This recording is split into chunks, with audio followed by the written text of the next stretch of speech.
Assalamualaikum warahmatullahi wabarakatuh, kawan-kawan alumni Australia yang kebetulan dari Universitas Kuala. Saya bersama dengan sahabat Pak Prof Nasli. Beliau sebagai dosen tamu memberikan kuliah tentang kegempaan seismik di Kota Palu dan sekitarnya. Bisa ceritakan sedikit tentang perbedaan bencana kegempaan di... Saya pikir Palu menarik. Karena kalau kita bicara tentang periode ulang bencana, Palu lebih sering dibandingkan dengan Aceh. Sehingga perlu konsen dunia akademik untuk melakukan penelitian-penelitian selanjutnya yang lebih lengkap. Iya. Kalau di Aceh ada tsunami dan setelah gempa ya. Kalau di Palu ada likuifaksi. Iya. Likuifaksi yang terjadi di Palu itu lumayan dirasakan oleh masyarakat.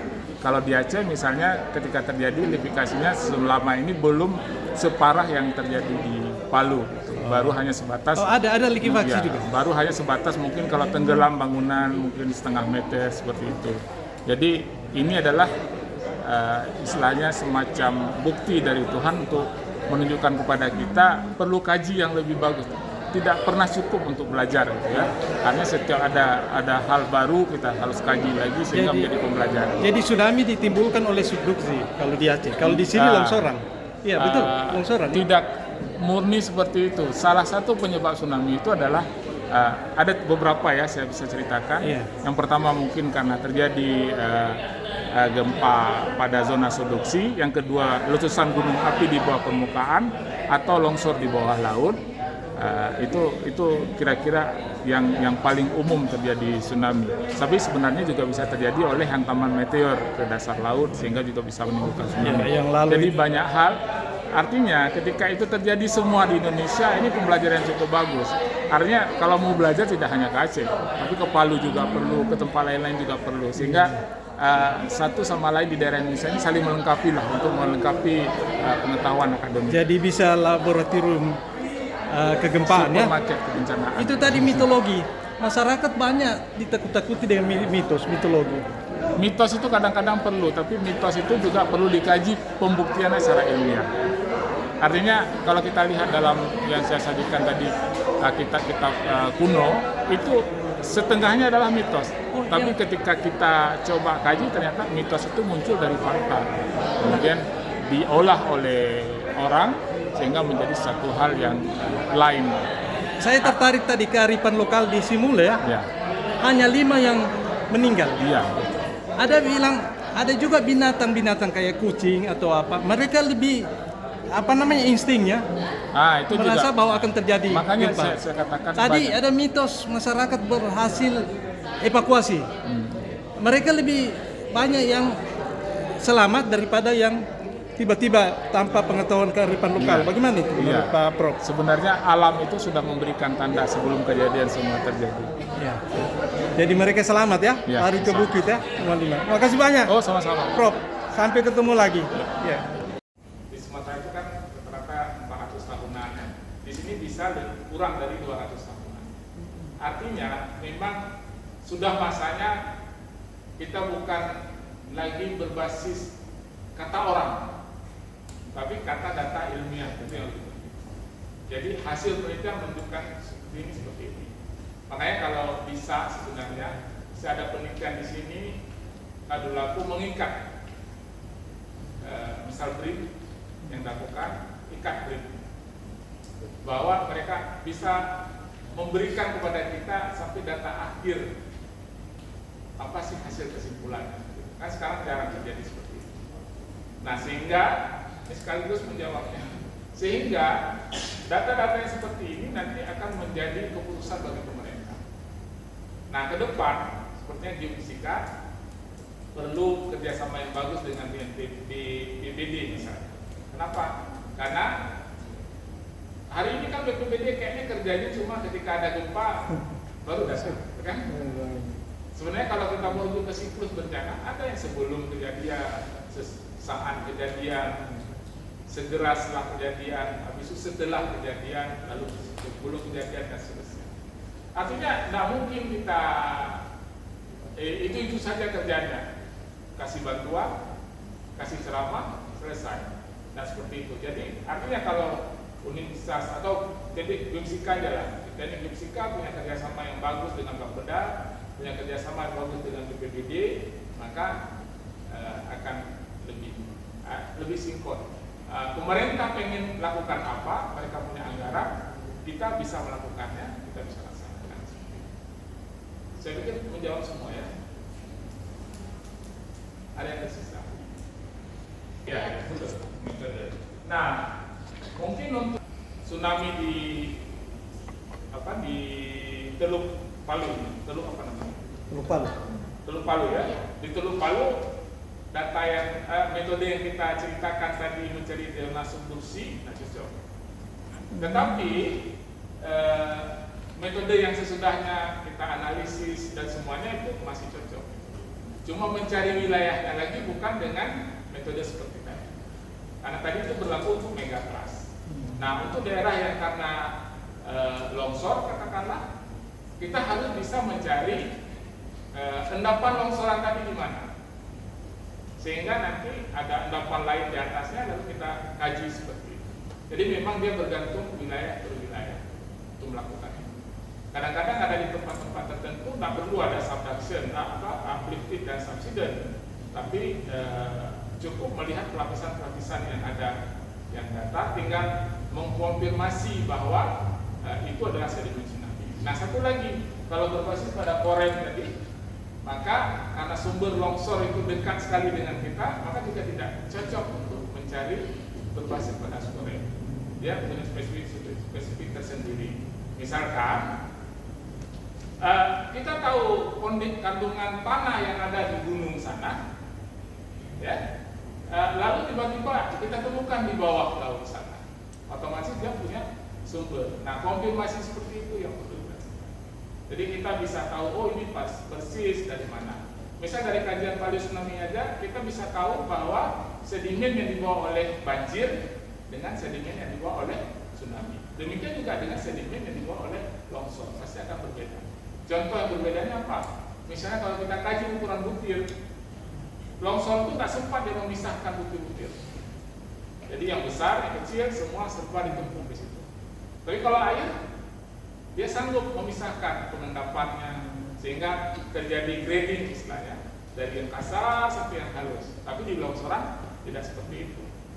Nah, ketika kita tahu ini sumbernya sedimen di sana itu bukan asli, lalu kita lihat karakteristiknya apa, maka kita bisa putuskan itu dari mana sebetulnya. Kira-kira seperti itu. Nanti kita buat kerjasama bersama. Oke, saya itu sudah sampai jam 10.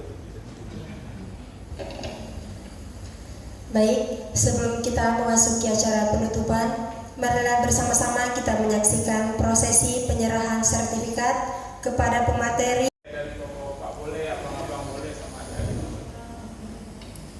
Oke, terima kasih kami ucapkan kepada Pak Materi atas materi yang sangat-sangat bermanfaat yang telah diberikan kepada kami semua.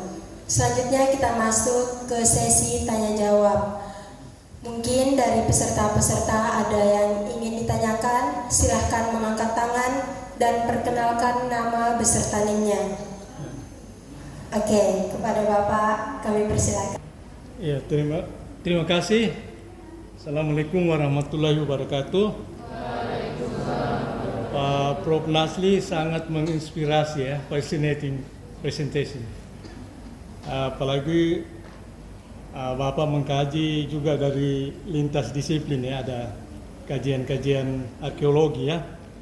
Saya masuk ke pertanyaan yang pertama, yang saya sangat tertarik ini, di sini banyak orang awam dan ketika terjadi tsunami, terjadi gempa tsunami, bahkan likuifaksi ya, di Aceh tidak ada likuifaksi.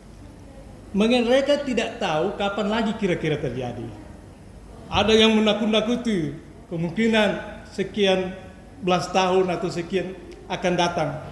Dan kita ketahui bahwa gempa yang menimbulkan ya tsunami atau dan likuifaksi, kalau ada fenomena tanah likuifaksi, itu ada semacam siklusnya. Tapi tadi saya tertarik, apalagi kajian arkeologi ya, sangat mendalam. Tidak menentu, ya. Tidak ada katakan 70 tahun, 100 tahun. Yang terjadi di sini ada ekspedisi, Pak Abdullah juga ikut. Ekspedisi dari BRIN LIPI sekarang bahwa akan terjadi gempa karena sudah sekian tahun tidak terjadi gempa. Diperkirakan pada saat ulang tahunnya itu akan terjadi gempa. Tapi pemerintah daerah bilang, tak usah takut-takuti apa. Padahal dan terjadi gempa. Jadi yang saya pertanyakan yang pertama, bagaimana kalau dari kajian arkeologi dari sekian 300 tahun, 300 ya, 1000 sampai 4000, ada beberapa kali terjadi.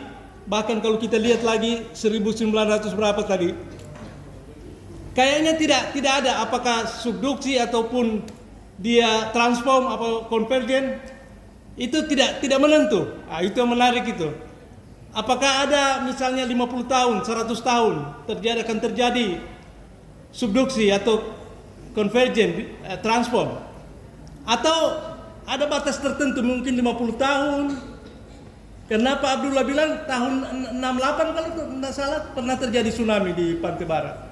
Nah, kemudian pertanyaan kedua, tadi menyinggung mengenai Danau Poso.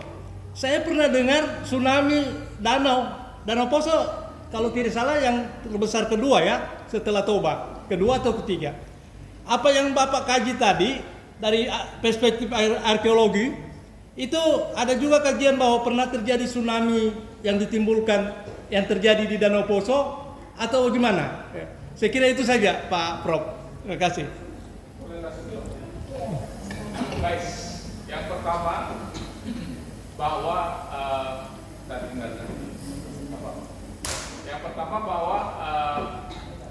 periode perulangan. Nah, periode perulangan ini sebenarnya yang paling penting kita tahu adalah sumber gempanya. Karena ini sebagai contoh, misalnya kita ambil Lampung, ini yang paling mudah kita kaji. Lampung itu punya sumber gempa dari sesar Sumatera, punya sumber gempa dari zona subduksi di laut sana, dan punya sumber gempa dari letusan gunung api. Nah, artinya ketika kita lihat perulangan tsunami yang begitu banyak, tidak serta-merta berapa kali dia berulang itu tahun persisnya. Nah, karena apa? Kita juga perlu kaji sumbernya apa.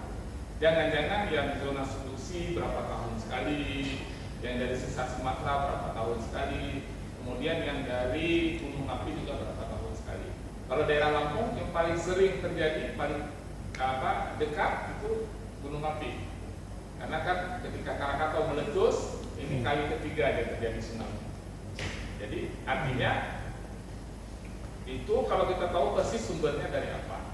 Nah, makanya kenapa misal di kajian kita itu kita perluas penelitian kita mulai dari Aceh sampai ke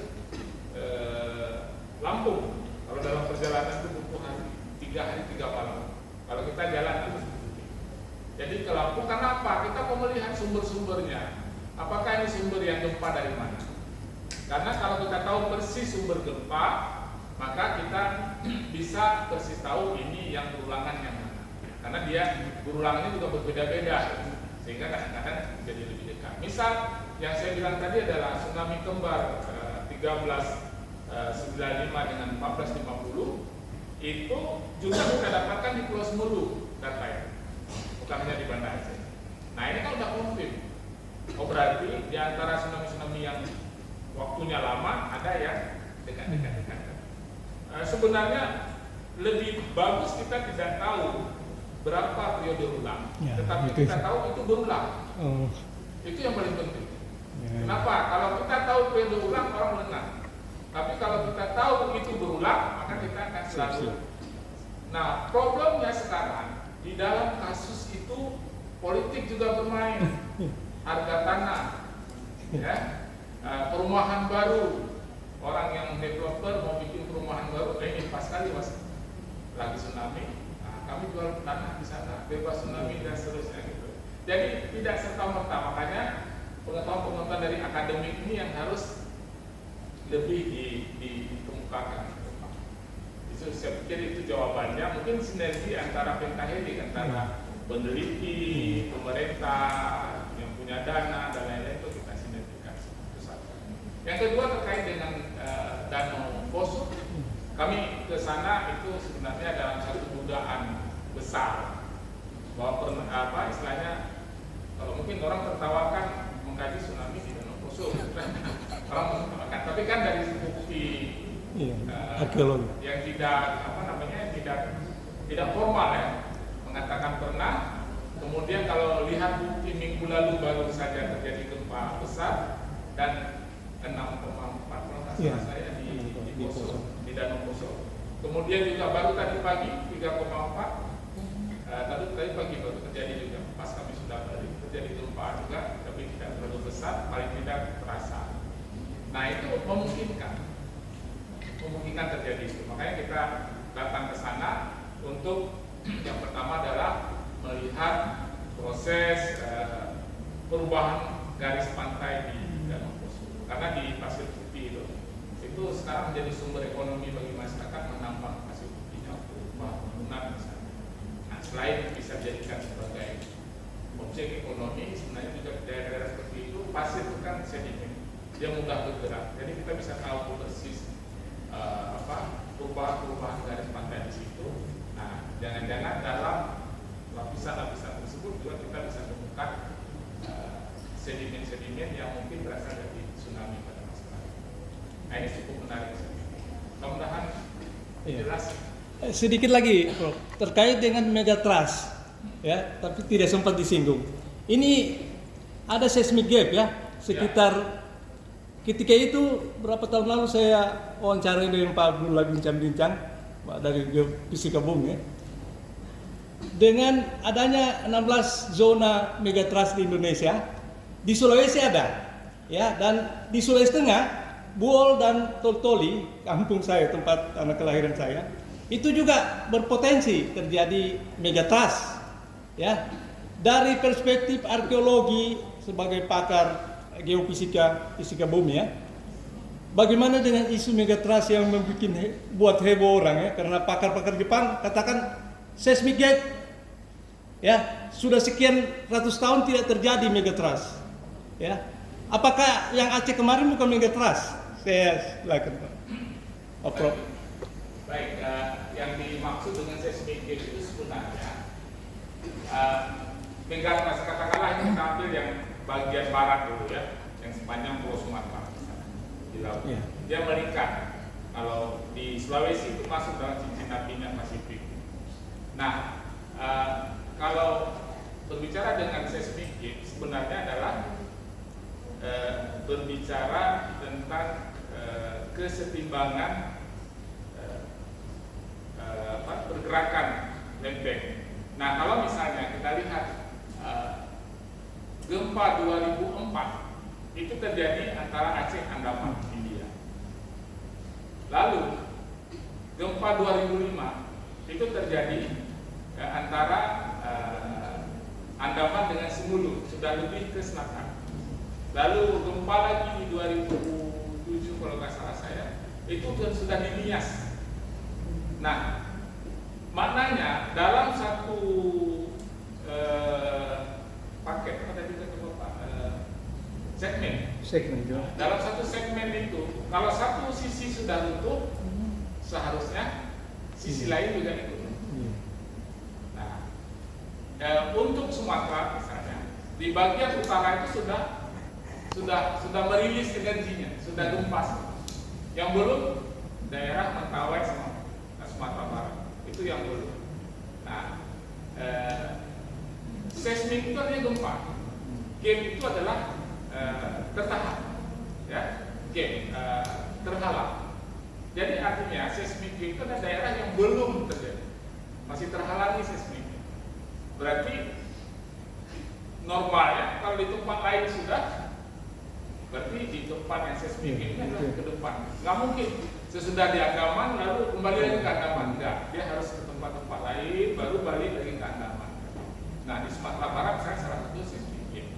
Nah, itu bisa diplot dengan mengumpulkan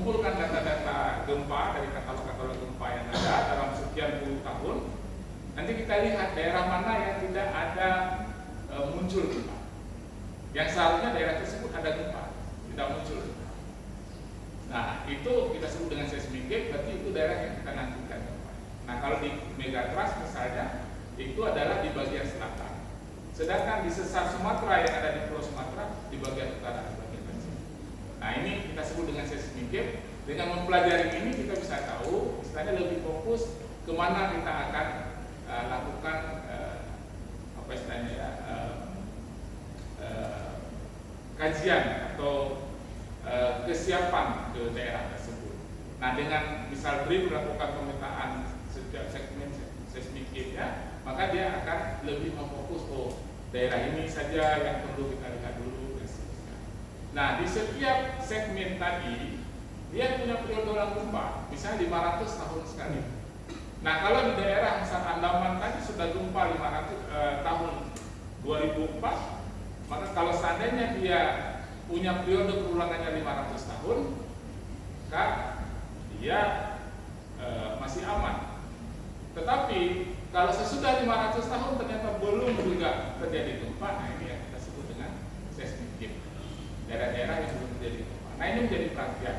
Memang secara statistik kita coba kumpulkan data itu free sekarang. Data-data katalog gempa itu bisa dapat dari BMKG, bisa dapat dari Jerman, bisa dapat dari Amerika Serikat, itu kita bisa beri dapat dan kita bisa kaji. Sebenarnya saya punya salah satu data seismic gap yang ini, tapi karena tidak cocok untuk anak geofisika yang baru muncul, makanya tidak saya coba kaji, saya coba memberikan yang lebih luas, bisa pemahaman kalian. Kira-kira seperti itu Pak. Cuman ini risiko akademisi. Ketika hal seperti ini dibicarakan menjadi booming di masyarakat, selain orang memanfaatkan juga akan menjadi problem dengan pemerintah gitu ya, karena membutuhkan kekacauan. Sebagai contoh, tahun lalu heboh gempa megatrust di Sumatera, yang tidak terjadi heboh. Padahal itu sudah diketahui sudah 20 tahun yang silam. Cuma kenapa? Karena mungkin pemerintah waktu itu masih punya catatan seismic gap di daerah Mentawai. Lalu datang wartawan tanya, dalam menjelang 20 tahun tsunami Aceh, ditanya apa yang masih tersisa pekerjaan. Nah, daerah seismic gap yang ada di daerah Sumatera Barat yang memungkinkan terjadi gempa besar, nah, di booming, ujung-ujungnya semua ketakutan. Nah, ini memang agak susah psikologi masyarakat ya. Jadi kalau itu dicerna secara akademis tidak ada masalah, tapi kalau dicoba kait-kaitkan itu akan perlu cara untuk menyampaikan. Kadang-kadang kan orang suka bombastis juga, tunggu tahun depan gempa. Meramal gempa itu tidak sama dengan meramal hujan. Kalau pagi hari diramalkan terjadi hujan, siang hari mungkin 90% terjadi. Tapi kalau gempa tidak, dia periodenya tidak besok, tidak. Nah, seperti itu. Rentang tahunnya panjang sekali. Artinya kalaupun tidak terjadi sekarang, dua kemungkinan, belum masanya. Kemungkinan kedua, sudah pernah terjadi gempa-gempa kecil yang kira-kira energi itu sudah dikeluarkan, tidak lagi menjadi apa, kan bumi nggak pernah bilang sama kita kan? Jadi kita masih anggap dia sebagai seismic gap tadi. Sudah tidak pertanyaan? Kasih. Ada lagi mahasiswa? Tim 8124010. Pertanyaan saya Bapak, yang tadi Bapak tampilkan di slide PPT Bapak, kan kita bisa menghitung berapa kali bencana tsunami itu dari lapisan tanah yang terbentuk saat sebelum dan setelah tsunami. Nah, pertanyaan saya, seberapa akurat perhitungan data apabila kita hanya melihat sampel di lapangan? Seperti yang kita ketahui kan, kalau yang Bapak tampilkan tadi tentang lapisan dari kotoran belawar ataupun serbuk benang sari tumbuhan, itu kan dia bahan organik, jadi kemungkinan terurai. Nah, apabila sudah terurai, tentu perhitungannya tidak menjadi akurat. Dan apa ada cara lain menghitung berapa kali terjadi bencana tsunami selain dengan melihat sampel pada lapangan? Terima kasih. Baik. Nah, ini maksudnya kebalikan dengan pertanyaan Bapak tadi ke depan. Kalau ke depan saya berani menjawab tidak akurat. Maka tadi saya katakan sama Pak ya, tidak tidak persis. Nah, kalau ke belakang, saya jamin akurat. Ya, saya jamin akurat karena apa? Karena yang kita ambil untuk penentuan umur ada beberapa metode sebenarnya. Yang paling lazim itu menggunakan radiokarbon. Radiokarbon itu adalah karbon dari sisa-sisa makhluk hidup. Kita semua punya karbon. Nanti tersimpan di dalam tulang misalnya. Kita punya karbon. Karbon dia adalah zat anorganik. Walaupun kita tubuh manusia punya karbon. Dari mana? Dari makanan kita. Kita simpan, kemudian dia tidak pernah membusuk. Batu bara adalah karbon. Kalau batu bara membusuk, tak ada batu bara di muka bumi kita ada, gitu kan? Itu sisa-sisa tumbuhan. Lalu kenapa juga ada kayu misalnya tidak sempat jadi batu bara? Karena dia ada permukaan, karbon tadi menguap. Tapi kalau dia tertimbun di bawah rawa jadi batu bara. Kita simpan. Nah, yang kita cari di sekian lapisan itu adalah sisa-sisa makhluk hidup yang masih ada. Jadi charcoal kita bilang apa? Batu bara atau apa istilah lain? Fosil. Nah, fosil itu kita lihat. Nah, hari ini kita menggambarkan fosil manusia Homo Homo sapiens, Pithecanthropus erectus, meletus atau apa lagi lah. Jadi itu yang kita pikirkan. Sementara seekor kecoa pun punya fosil, seekor nyamuk pun punya fosil. Nah, ini yang akan kita gunakan sebagai penentu umur. Nah, untuk penentu umur yang bagus itu adalah makhluk hidup yang jangka hidupnya pendek. Jadi ngambil fosil dari sisa-sisa makhluk kecil-kecil di yang hidup, misalkan apa tadi ya, serangga misalnya. Itu lebih bagus karena dia hidupnya tidak terlalu lama.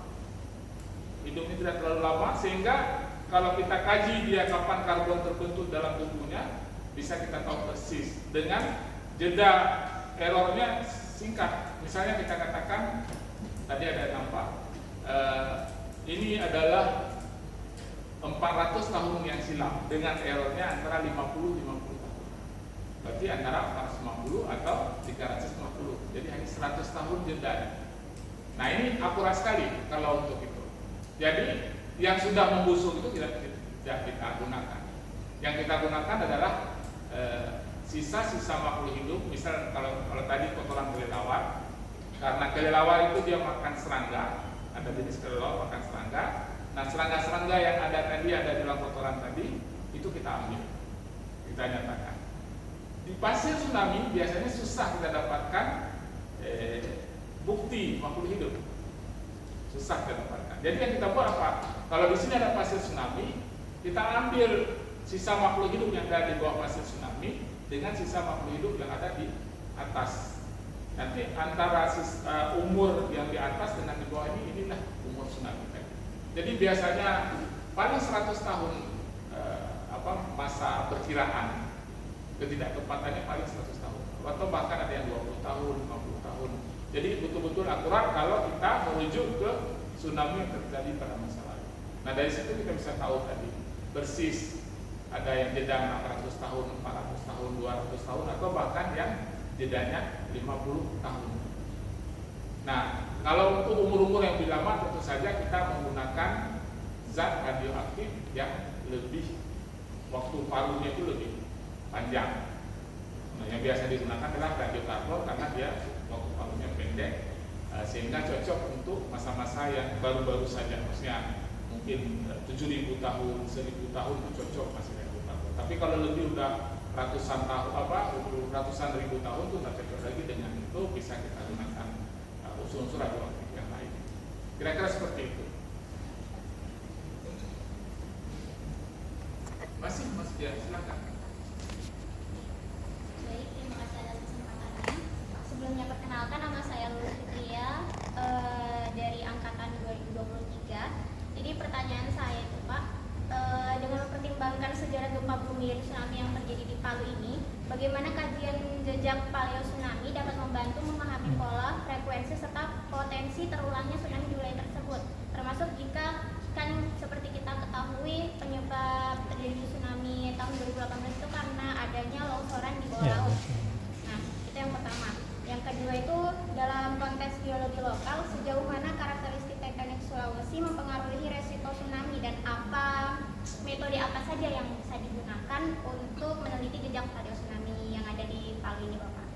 Kemudian yang terakhir, bagaimana temuan dari penelitian ini dapat dimanfaatkan dalam menyusun kebijakan mitigasi bencana di daerah pesisir yang rawan tsunami seperti ini, Pak. Oke.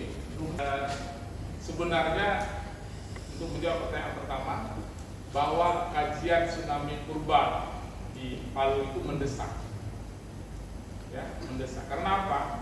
Periode ulang kejadian gempa atau tsunami di Sulawesi Tengah, Palu Koro, sesar Palu Koro yang memiliki riwayat gempa besar dan potensi tsunami.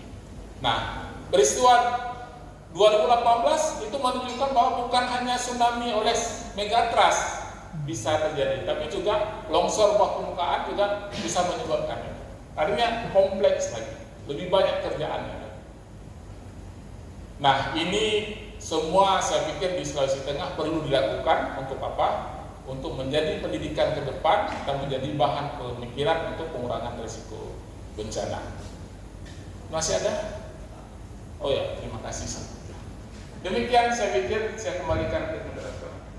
4 tahun untuk lakukan penelitian sampai daripada Aceh sampai ke Lampung. Lalu dengan itu kita bisa tahu bagaimana siklus gempa di daerah megatrust. Lalu dengan itu tentu ilmu-ilmu ini semua akan digunakan untuk pengurangan risiko bencana. Nah, sekarang kita balik ke geofisika. Kenapa kita bisa meneliti tsunami purba? Apa mungkin datang dari ini tsunami? Nggak mungkin kan? Jangan-jangan pasiennya bukan tsunami yang bawa, banjir siapa tahu. Jangan-jangan pasiennya dump truck yang bawa. Jadi kita harus bisa pengetahuan. Nah, yang pertama adalah konsepnya adalah konsep elastisitas. Jadi jangan protes ketika semester 1, 2 fisika banyak sekali dengan protes. Karena konsep-konsep fisika semua dipakai. Jadi konsep elastisitas itu adalah kalau kita kasih gaya sedikit sesuatu benda, dia menggaris misalnya, menggaris. Kalau kita tekan sedikit, dia melengkung. Kita lepas, dia lepas lagi seperti biasa. Tapi kalau penggaris kita paksa terus, apa yang terjadi? Patah. Nah, ini dia. Nah, kalau dia patah, itu berarti terjadi gempa. Kalau dia belum patah, ini namanya semacam elastic strain. Jadi kerak bumi tempat kita tinggal juga seperti itu. Dalam masa tertentu dia akan ditekan oleh gaya, bisa kompresi, bisa divergensi, bisa juga dengan transformasi seperti itu. Nah, ketika kalau dia kompresi berarti dia akan menekuk, menggelembung ke atas. Nah, kalau kita punya wilayah di pinggir megatrust atau di zona subduksi, nah sebelum terjadi gempa akan terjadi di pinggir pantai itu penggelembungan seperti itu. Bukan hanya di pinggir pantai, di pinggir zona subduction. Ketika lama-lama itu bergerak terus, sama dengan manusia, nggak tahan lagi, diejek, sekali-sekali kita tonjok gitu ya. Itu seperti ini gitu. Jalan terus, kemudian dia nggak sanggup tahan lagi, patah terjadi gempa. Ketika patah terjadi gempa, yang tadinya adalah uplift atau menggelembung, sekarang menjadi subsiden atau danau. Bukan danau, tapi cekungan rawa-rawa seperti itu. Jadi ini prosesnya. Nah, proses ini yang mau kita gunakan untuk mengkaji paleo tsunami. Di Sumatera, saya yakin juga di Sulawesi seperti itu. Sumatera lebih simpel. Kenapa? Karena hanya ada satu megatrust di Samudra Hindia. Sulawesi ada Filipina sebelah sana, betul sana Filipina.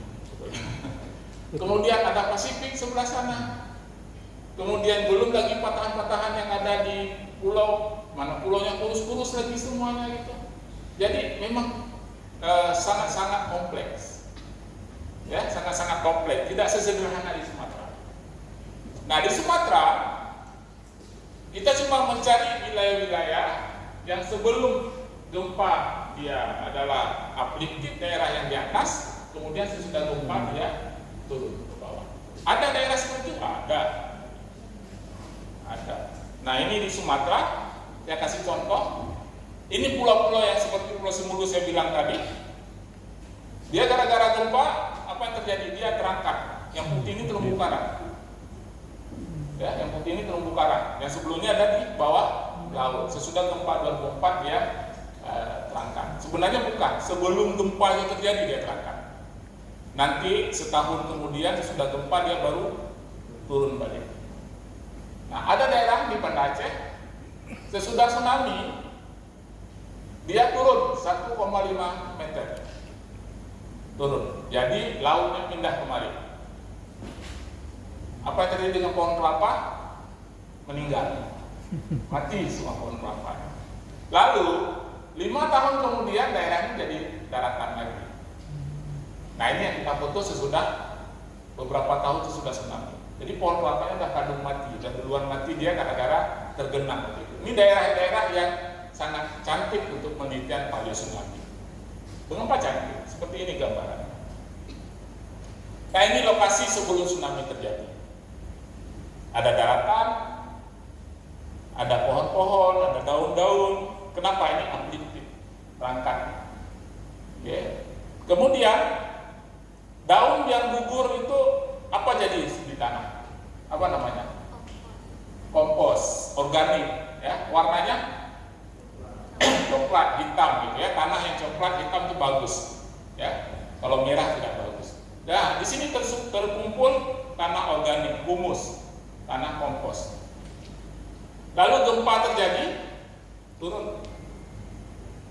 Lalu datang tsunami, menumpuk pasir di sini. Akhirnya tanah yang hitam tadi tertumpuk di bawah pasir. Lalu 200 tahun kemudian, 400 tahun kemudian ini menjadi daratan lagi. Dia menggembung lagi karena proses subduction tadi. Lalu terjadi lagi gempa, turun lagi. Tanah yang tertimbun itu ditimbun lagi oleh pasir tsunami, sehingga kalau 2 kali gempa atau 2 kali tsunami akan kita temukan di bawah permukaan tanah 2 lapis tanah kompos. Nah, ini yang kita gali. Kita cari tanah kompos tadi, tanah organik tadi, tanah humus tadi kita cari. Ya, tujuannya adalah kita untuk yakin bahwa di atasnya adalah pasir tsunami. Semakin banyak tanah organik atau tanah kompos tadi yang terbenam, semakin besar peluang ditemukan pasir tsunami. Tapi ini hanya berlaku di daerah-daerah yang dekat dengan zona subduksi. Ya, hanya berlaku di zona subduksi. Nah, itu yang sebelumnya kita coba bor, mana tadi gambar bor. Kita bor, kita ambil sampel tanah. Oke. Nah, sesudah kita lakukan itu, Anda juga bisa melakukan hal seperti ini di sekitar pantai yang ada di Sulawesi Tengah. Nah, baru kita bawa sampel-sampel kita ke lab. Pertama, memilih lokasi. Sekarang canggih, tinggal pakai Google, langsung dapat lokasi-lokasi yang kita mau. Sudah kita Google, dapat, datang ke sana kita lakukan pengeboran. Bornya mungkin kalau mau yang lebih lama sampai maksudnya lebih lama tanahnya itu sampai 12 meter kedalaman. Mudah sekali, alatnya bisa dibawa-bawa. Kemudian kita bisa bawa ke lab, kita lakukan SRF. Tujuannya adalah untuk kita analisis kimianya.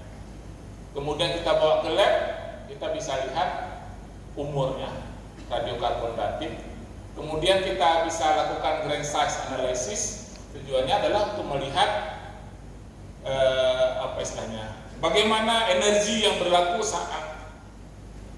Biasanya kalau Pernah minum kopi? Kopi tubruk ya? Waktu kopi tubruk dicampur dengan kopi lalu diaduk-aduk.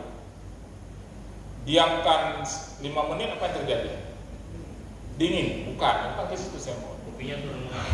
Ya, bubuk kopinya turun ke bawah. Ampasnya. Yang paling kasar-kasar ampasnya di mana? Paling bawah atau paling atas? Paling bawah. Yang halus-halus paling atas. Nah, kita bisa lakukan grain size analysis. Jadi kita bisa tahu berapa besar energi tsunami-nya. Yang kedua, kita bisa tahu berapa kali gelombang tsunami-nya datang. Datang pertama, tumpahkan pasir, lalu butir-butir kasar di bawah sampai halus ke atas. Datang tsunami kedua, tumpahkan pasir, yang butir kasar lagi, lalu halus ke atas. Waktu kita gali, kita akan lihat halus, kasar, 2 kali tsunami dalam satu periode, dalam satu masa. Nah, itu kita lakukan dengan grain size analysis. Untuk memastikan bahwa ini adalah semua pasir tsunami, ada satu cara yang lain. Kita lakukan kajian foraminifera. Foraminifera itu semacam sipu-sipu tapi kecil-kecil sekali. Hanya bisa dilihat di bawah mikroskop elektron. Nah, itu sipu itu hidup di mana? Di laut dalam. Artinya, kalau di sedimen kita kaji itu banyak sekali sipu-sipu kecil yang nggak hanya bisa dilihat dengan mikroskop. Tadi banyak, berarti pasti airnya berasal dari laut dalam. Kalau tidak ada itu, berarti air pasang surut saja. Karena nggak mungkin sipu laut dalam di bawah air pasang surut seperti itu. Jadi kita lakukan dengan kajian foraminifera. Lalu baru kita bisa tahu, oh ini tsunami purba. Kita balik lagi kemari, cek balik sekali lagi untuk memastikan. Nah, ini adalah contoh wilayah yang kita lihat dengan Google. Ini Oxbow, Sungai Mati. Yakin di sini banyak sekali sungai mati. Sungai mati itu adalah pertama sungainya berkelok, kemudian terpotong kelokannya. Ini contohnya ini terpotong kelokannya jadi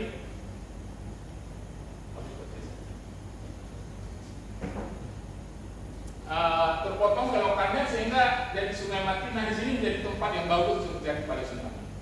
Kemudian yang kedua adalah pinggir pantai itu selalu ada beach reef.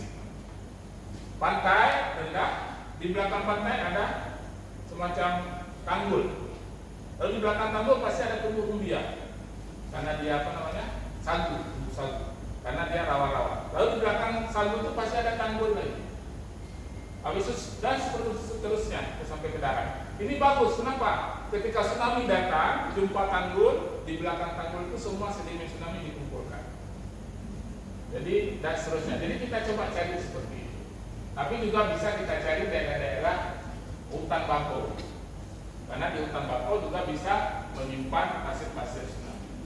Nah, sesudah dapat tempat yang kita inginkan lalu kita gali. Ini alat kita. Sederhana sekali. Ini bisa kita bor sampai 12 meter ini bayangkan. Ini orangnya misalnya 2 meter sampai sini, 2, 4, ini sudah 6 meter. Tapi bisa kita lepas-lepas, ambil sampel, kemudian kita lakukan menjauh dari pantai, dari sini sampai sini, dari sini sampai sini, lalu baru kita lihat tanah. Pasir, ini tanah organik yang saya bilang tadi, nah kita campur. Kita lihat, kita kaji, lalu kita bawa ke sungai tadi. Sudah bisa. Mungkin dia kelelahan.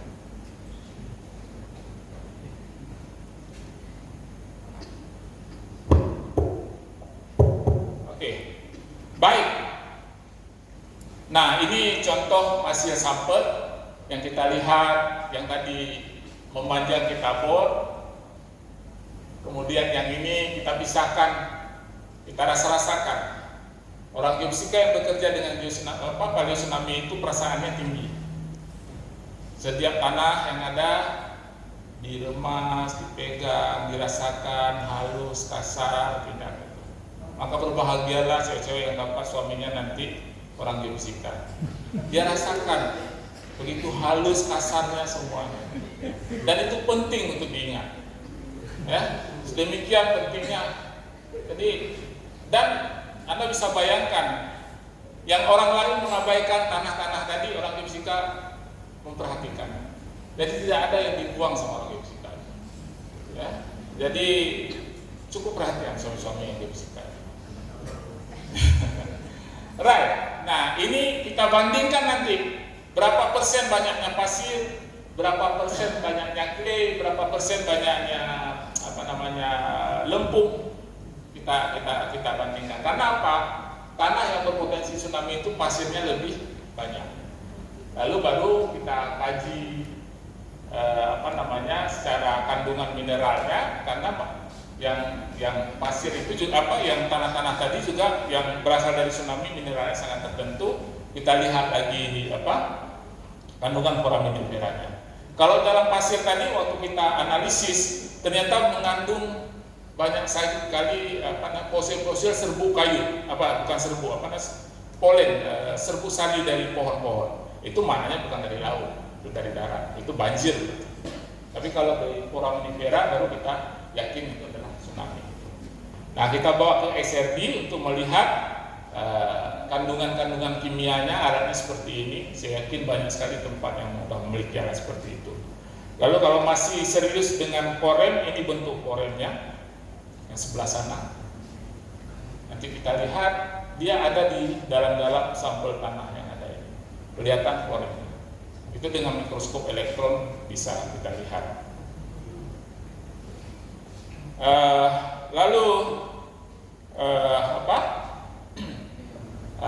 Sampel tadi kita hancurkan. Lihat keong-keong tadi, tapi kecil itu, nggak bisa nampak. Tapi bentuknya persis seperti keong-keong yang besar, cuma dia ukurannya kecil-kecil. Makin banyak kandungan koremnya, keong tadi, maka semakin yakin kita sedimen tadi berasal dari laut. Kebanyakan kerjaan-kerjaan ini sebenarnya lebih ke arah geologi, walaupun yang dilihat adalah fisiknya. Gitu. Tapi sebenarnya orang geofisika juga bisa bekerja di sini. Misalnya dengan menggunakan ground penetrating radar. Ini di Danau Poso kemarin. Danau Poso. Nah, misal kita pegang alat ground penetrating radar, kita akan dapat citra bawah permukaan tanah, lapisan-lapisannya. Kemudian kita bisa coba interpretasi apa kira-kira mana yang kira-kira tumbukan dari pasir tsunami-nya, lapisan tsunami-nya. Mana yang kira-kira batuan dasarnya. Jadi kita bisa lihat. Biasanya kita nggak sanggup mengebor semua tempat. Nah, kalau 1-2 tempat sudah ada data bornya, kita bawa alat geofisika, bisa kita lihat keseluruhan. Kan nggak mungkin gali-gali tanah semua gitu kan, nggak mungkin. Jadi kita ambil sampel beberapa tempat dari tanah, sudah confirm, baru kita bawa alat geofisika untuk mencitrakan seluruh tempat di bawahnya.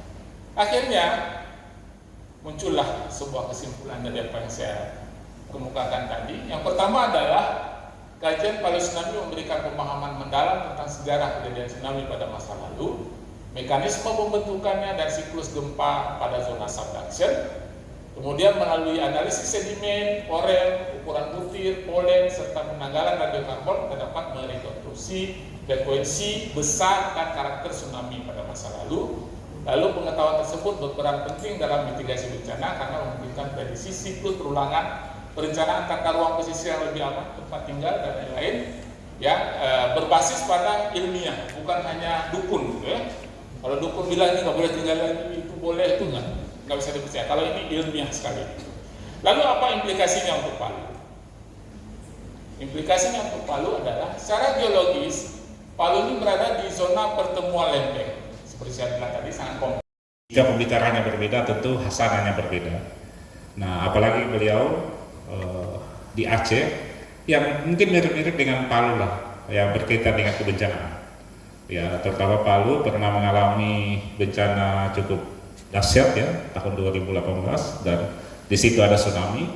Nah, di Aceh juga dengan bencana yang hampir sama juga terjadi sebelumnya tahun 2004 ya.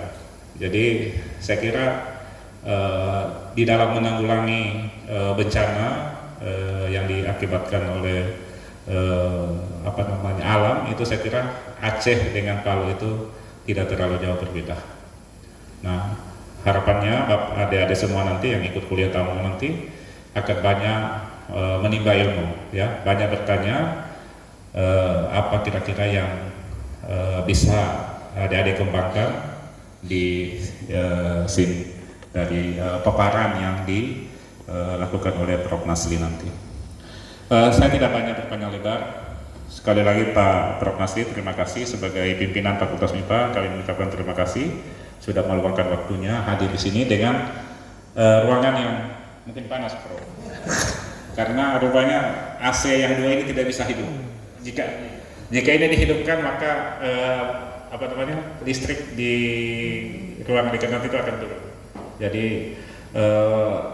ini baru direhab dan pekerjaannya itu tidak memperhatikan ini. Terima kasih. Baik, dengan mengucapkan Bismillahirrahmanirrahim, kegiatan kuliah tamu Teknik Geofisika dengan tema mengungkap jejak paleo tsunami, memahami perilaku tektonik dan tsunami di Sumatera, Megatrust saya nyatakan dibuka.